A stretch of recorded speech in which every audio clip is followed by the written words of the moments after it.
Since my computer skills are as yet, let us say, undeveloped, I do not have a slideshow to give you. I grew up in... Do you want to take your mask off? You're far enough away. I grew up in Errol, New Hampshire, which is about 45 minutes west of Rangeley. My dad owned a large logging business with operations in Maine, New Hampshire, Vermont, and Quebec. He purchased the business from his grandfather's estate a couple of years before I was born. In order to do so, he had to borrow a huge amount of money on a 10-year mortgage. So for the first several years of my life, I rarely saw him. He would be gone at least 70 hours a week. He also enjoyed flying and had a small Piper Cub, which he outfitted with wheels, floats, and skis so that he could visit his remote logging jobs. My mom was a proverbial soccer mom. She regularly put 35 to 40,000 miles a year on her station wagon, and Dad always used to joke, "You drive more than I do." And she would reply, "Yes, but you fly the plane." She ferried us everywhere. Ski races, bike races, the dreaded voice lessons, the dreaded piano lessons. She also loved antiques and collected antiques all her life. And I can't tell you how many days I spent in a chair quietly sitting beside her at antique auctions. But I learned a lot about human nature at those antique auctions. The earliest clear memory I have occurred when I was about 4. My mother had given birth to my little brother that fall, and she was essentially bedridden for several months thereafter. So they hired a local woman to come in to do the cleaning and the cooking. And early one winter morning, the lady called up and said, "Oh, I can't come in today." Well, it happened to be payroll day for the logging jobs at Chena Ponds and Carabasset Valley. My sister was 8, my older brother was 12, so it was determined that they would go to school.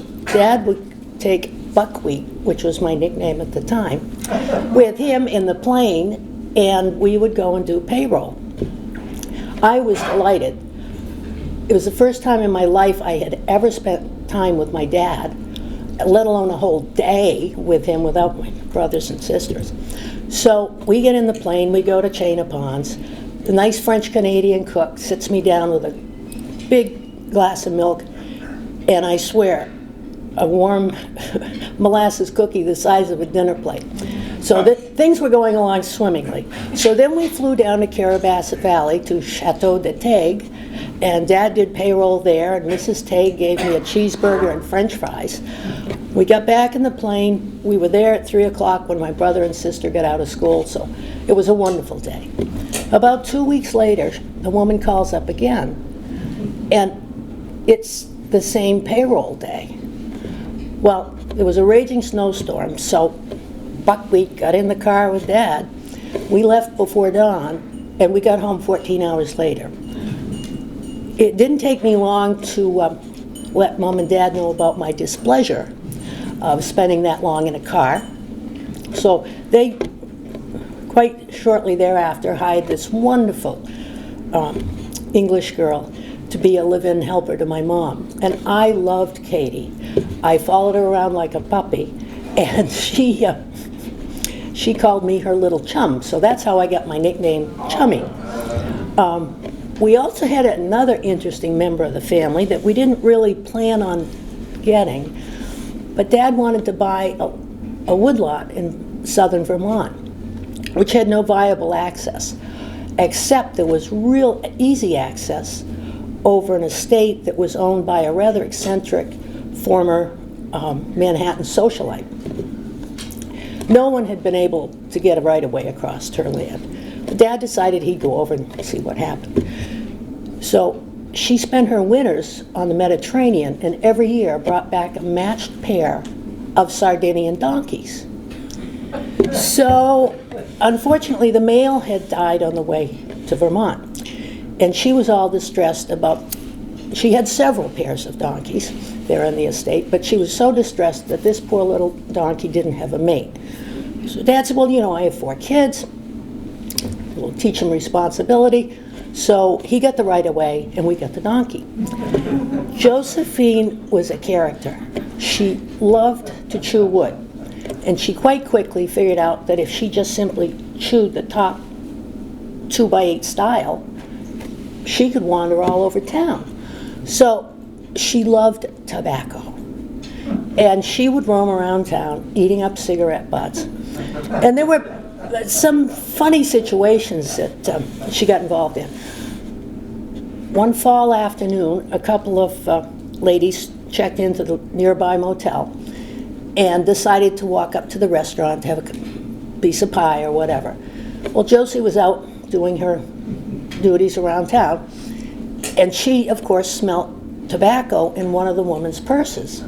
So she went over and nudged the purse. Well, ladies were middle-aged, quite alarmed, so they started walking faster, and of course Josie's right at pace. By the time they got to the restaurant, you'd have thought they were in the Boston Marathon. They had their skirts hiked up above their knees, gasping. Then another time, the proprietress of the motel heard screams for help one morning, so she raced outside to see what was going on, and lo and behold, there's Josie's ass showing from the door of one of the motel rooms. The folks were getting ready to load their car, and they'd left the door open, and of course she smelled tobacco. So Mabel goes over, grabs her halter, and says, you know, she's harmless, she won't hurt you. She just smells tobacco, and if you'll give her a cigarette, she'll just wander away. So the woman reaches for her cigarette case, takes out a cigarette, and says, shall I light it for her? Josie was with us for many years and many laughs. In high school, I didn't really know what I wanted to do when I grew up. I didn't know if I wanted to grow up either, but my junior year at Gould Academy, I went with my roommate to visit her parents in Switzerland for Christmas break. And I thought that was pretty good. People were speaking French and Italian and German. So my senior year, I spent the last half of it studying in France. So I decided I was going to go to college and go to work for a Fortune 500 company so I could travel the world. Well, my parents were firm believers in Plan B. So Mom decided I should get a teaching certificate. And Dad decided I should get a real estate broker's license. So since they were paying most of the bills, I said, yeah, sure. So everything went along smoothly until just before graduation from Orono. Some buddies of mine and I went to the job fair. And we got together for beer afterwards to see how things went. We all had offers. And the guys got offers in the low to mid-20s. And I got offers in the mid-teens. Well, that infuriated me. I had no intention of staying in Maine and being a real estate broker, but I wasn't going to fight a glass ceiling. So about a month after I graduated, I went to work for Norman Davis in Thompson. Norm was a great mentor, and we only clashed once. A few months after I went to work for Norm, 2 women came into the office one afternoon. They were both charge nurses at Brigham and Women's. They wanted to retire and start a bed and breakfast. Well, in 1976, there weren't very many bed and breakfasts around. And so I mentioned that to them, and I said, you know, financing might be quite difficult. And they said, oh, no, we're cash. So they pick out half a dozen of the most expensive properties for sale in Mid-Coast, Maine. I set the appointments up. The next morning, off we go. We get to the most expensive property ever to be listed in that area. And the listing broker, who's a lovely woman, we get there, she's there with her Mercedes and her pearls, and my clients chug up the driveway in their beat-up old car with a plume of black smoke coming out the back. Gretchen gets out, she's got on a muumuu. Jane gets out, and she's got on a cheap polyester suit. If looks could have killed, Debbie, the listing broker, would have killed me. So this was going along pretty well, I thought. And I get back to the office, and Debbie'd gotten back to her office before I got to mine. Well, Normie came out of his office, and you could see steam coming out his ears. Well, Debbie had told him in no uncertain terms was he to ever let that Bean woman show property to such utterly unqualified buyers. They paid $525,000 cash and bought $50,000 worth of personal property. So after that, Normie and I, we never had that romance. And in 1982, Brad Smith and I decided to get married. And of course, he was a broker here in Farmington, and I was a broker in Topsom, so somebody had to move. And I decided that I loved country living, and when I'd spent a month at the old hospital as a 10-year-old, everyone in town had been so kind to me. So we started Bean and Smith Real Estate in 1982, which we ran for 32 years until Brad's passing. There were some funny moments. So one of the funnier ones was a woman who came in to the office one day. She wanted to know about a piece of land Brad had for sale. So Brad said, oh, isn't that a beautiful lot? You know, it's got a great view and lovely stone walls, and it's all surveyed. And she says, well, I want to let you know right now, I'm not buying anything. It hasn't been pap tested. I wish you could have seen Brad's face. I thought he was going to choke. He tried so hard not to laugh. But I thoroughly enjoyed my career as a real estate broker. It's given me many opportunities, and my parents always said, if you receive, you need to give. So I've been very pleased.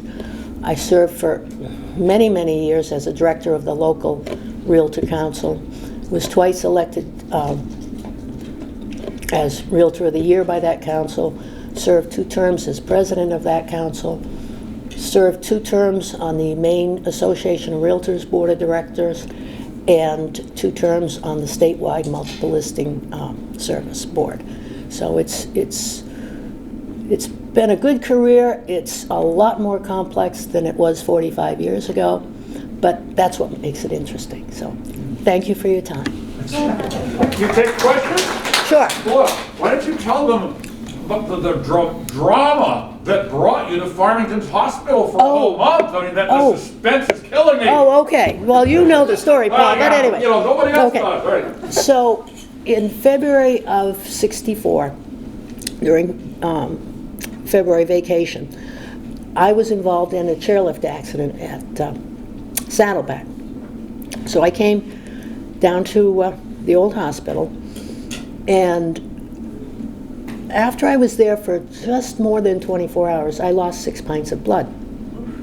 So, and you don't have much more than that when you're 10 years old.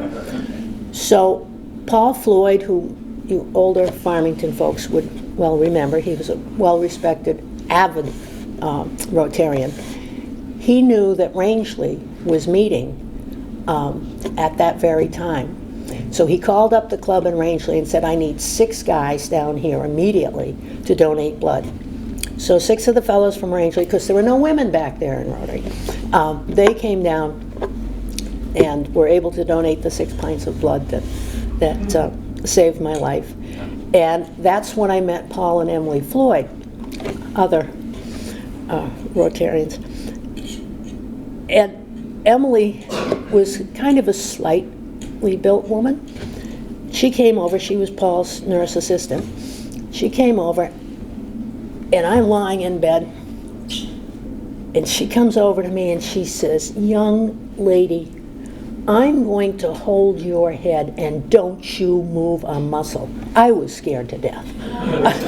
And years since, we used to joke about that I was still somewhat afraid she'd point that finger at me.